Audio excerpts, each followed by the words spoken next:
Well, good afternoon. Wanted to come out and sort of do maybe a follow up from the previous video. Nothing big, nothing major important, but it is important. It is important. I was doing in the previous video, I was doing Revelation chapter 21, verse 6 and 7. And if you want to go back to the previous video, you can, but what I wanted to do was follow up in verse number 8, but I seem to forgot it, I guess. I do that at times. But verse number 8, Revelation 21 and verse 8, but the fearful and unbelieving and the abominable. Now, if you notice, I'm going to stop right here. It lists all these other things. It lists murderers, whoremongers, sorcerers, idolaters, all liars. He's referring to all of that. So you got to remember, go back up there. The angel is basically talking to John. It could be the Lord talking to John. But it says in verse 8, but the fearful and unbelieving. The fearful and unbelieving. If you're out there today and you're in fear, that don't necessarily mean that that's a bad thing. Now, if you're in fear and you don't do nothing about it, that's a very, very bad thing. But if you're in fear, it could be that fear, the Lord is using your fear to draw you near to Him. Like a magnet. You know, a magnet that gets end to end to each other sort of does that number. It pushes away, and it pushes one back. If you do it this way, there's a force field until it hits. When it hits, it usually don't hit even. It usually hits crooked. What this verse is saying, but the fearful and unbelieving. See, the reason that you have fear is it could very well be that you are an unbeliever. And that's one of the reasons why I wanted to come out and bring a little bit of a follow-up, because of the importance of, if you're in fear, you don't have to be in fear. You don't have to stay in fear. Think of it this way. If you had a flat tire on the side of the road, you're not going to just sit there and stay there. You're going to call somebody. You're going to call mama, daddy. You're going to call uncle, aunt, whoever, stranger. You're going to wave somebody down to be able to take you or to run you into town. Or you're going to get on your cell phone. You're going to let somebody know that you're stranded out in the middle of the road somewhere. And logic will tell you that you're going to ask for help. Well, that's what the Lord wants you to do here. He doesn't want you to be fearful. See, He spoke up in these other verses about the ones who is athirst. And if you want to go back and look at that video, go back and look at that video. And then when you jump in here to verse 8, then you can understand how that you can tie these other verses into verse 8. But if you're fearful today, that could be that God is searching you and hunting for you. Because it's not, let me tell you this. When I watch TV or I watch on YouTube, and I'll see something that is very high up, I'm talking about very, very high up. It makes my legs feel like spaghetti noodles, and I'm sitting in the easy chair. I just said to myself, there ain't no way. I look at them tall cranes. Them men have to walk up in the middle of that crane to get up in that box. And I'm just thinking, no, I don't like to get 8 foot off the ground, much less 180 foot off the ground. I feel that sensation. It's almost like you're walking in to a deep freeze. It almost feels like that shock treatment is hitting your 2 legs. And I immediately turned the channel to make it go away. And I'm sitting there in the easy chair. That is a certain type of fear that I have, but that is fear of heights. You ought to have seen my wife. Me and my wife went to Italy one time. Never flew a day in my life. We left JIA airport. We had never been on an airplane. People over there sitting reading TV guides. And me and my wife is holding each other's hand. And when that plane lifted off, I mean, I just thought to myself, I'm just going to be honest with you. What in the hell am I doing in this plane? I ain't lost nothing. I've never flew a day in my life. I'm going from Jacksonville to New York City, running and getting on another bigger plane. That plane takes off.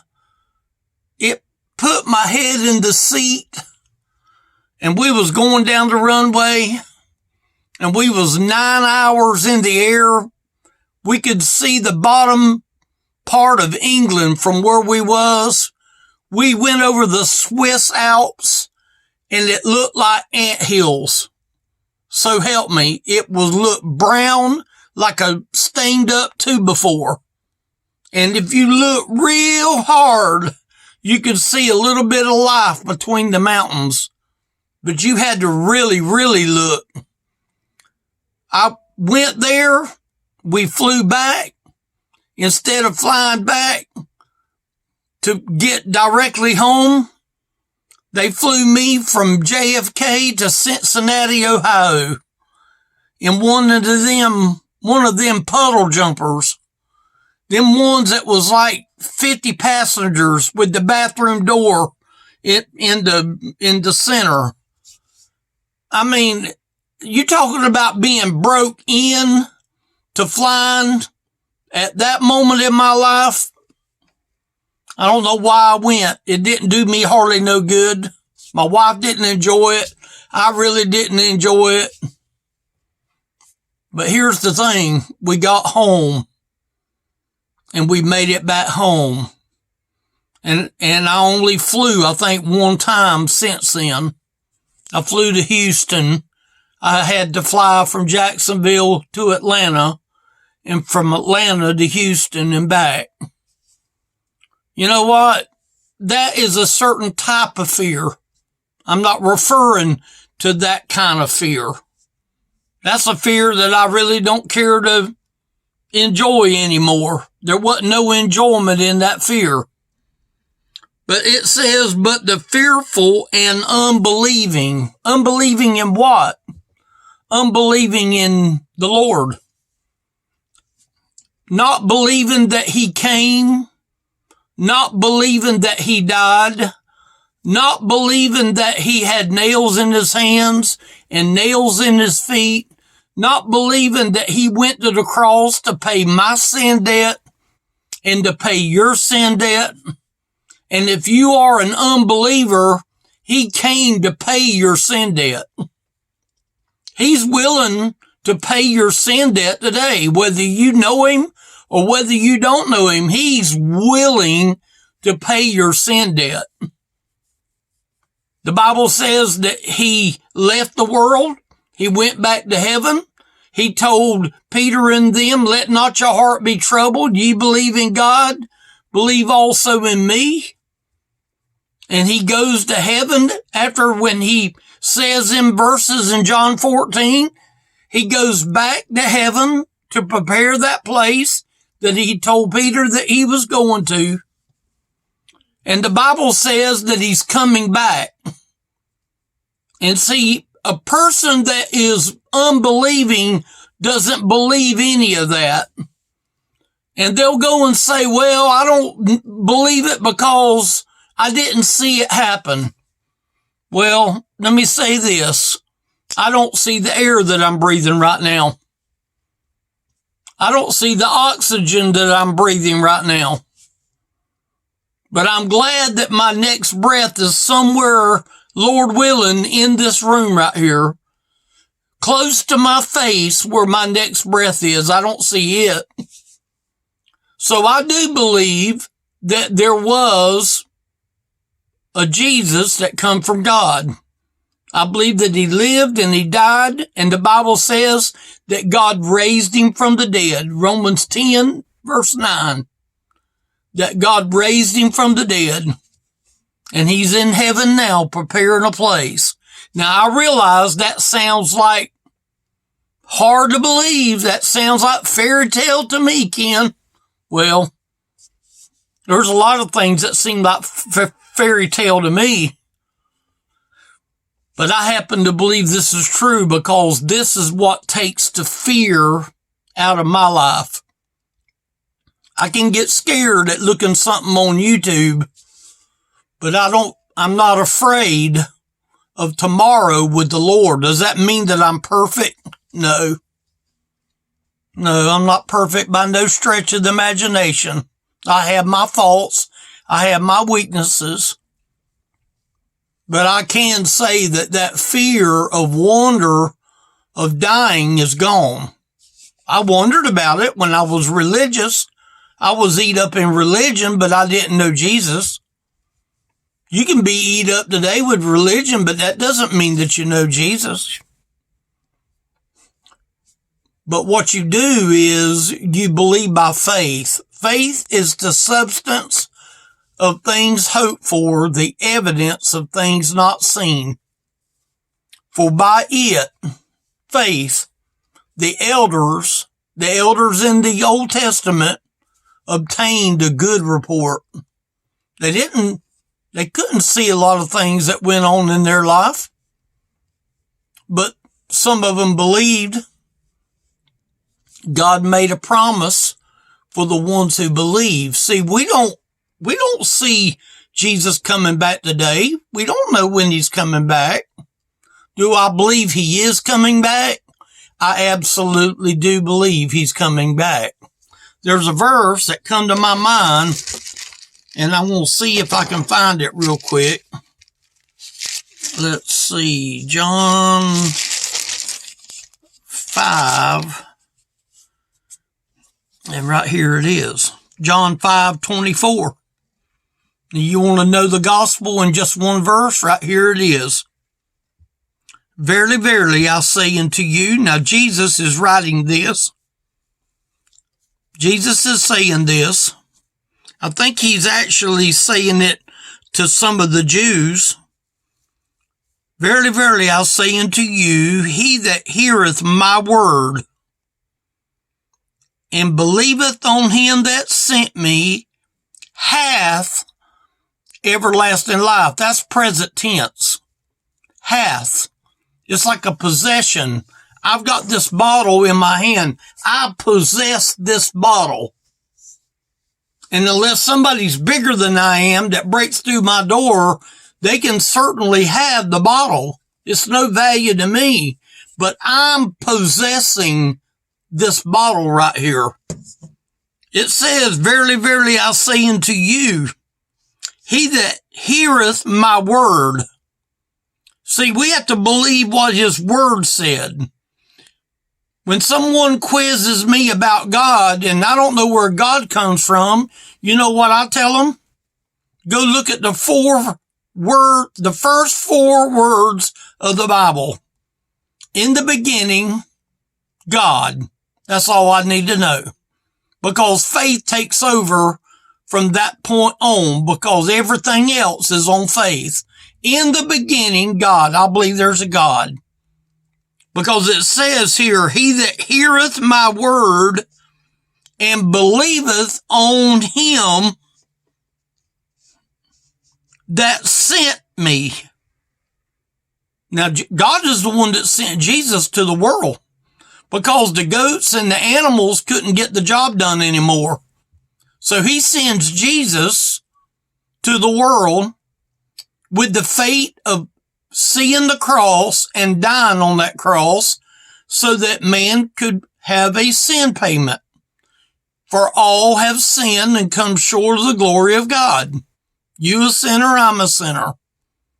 So he says, he that heareth my word and believeth on him that sent me hath everlasting life, hath possession, the bottle in my hand. I have the bottle.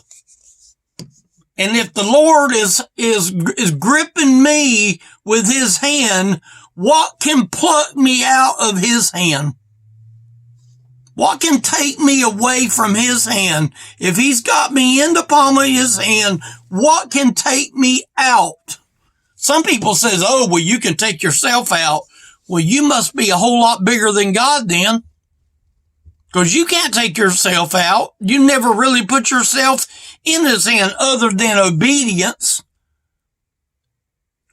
If somebody was to try to come in here and get this, and I've got this grip, they got to be bigger than me to get it. Who's bigger than God?